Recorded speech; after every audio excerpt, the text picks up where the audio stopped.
एक लड़के के साथ बवाल हुआ और बवाल मिटे भी गेल, लेकिन बंशी मुने मुने राग पुषे रेखेছিল।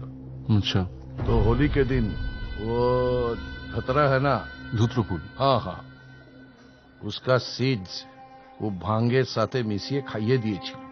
ছেলেটা मरते मरते বেঁচে গেছে। তার মানে এই মক্কেলের বিষ প্রয়োগ করার অভ্যেস আছে। কিন্তু সাপের বিষ কোত্থেকে পাবে? সাপের বিষ তো সহজলভ্য না।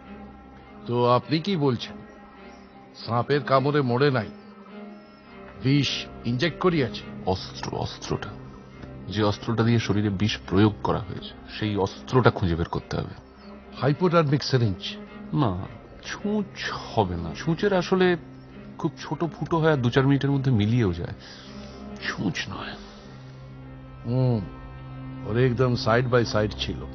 সেই ছুঁচ একবার ফোটালে দুবারও ফোটানো যায় যদি ভিকটিম অজ্ঞান থাকে। ব্যাপার সেটা নয় পান্ডিজি, ব্যাপারটা হচ্ছে ঈশান মাস্টার যদি এইখানে গুপ্তধনের সন্ধান পেয়ে থাকেন, তার মানে তোষাখানা এই দুর্গেই আছে। সেই কারণেই কিন্তু মুরলীধর গণপতকে দিয়ে রাত্রেবেলা আমাদের ঘরে সাপ ঢুকিয়ে ভয় দেখানোর চেষ্টা করেছিল, বা রামকিশোর বাবু আমাদের এখানে থাকা নিয়ে ইতস্তত করছিলেন। तो আপনি বলছেন কি ईशान बाबू के बाद और कोई आदमी इस जगह का पता लगाया और वही खून করিয়েছে? যদিও আমার বিশ্বাস খুন করলেও মাল সরাতে পারেনি। মুকেশ, গজাল, আসুন পান্ডিজি। এসো এসো, এই দেখো।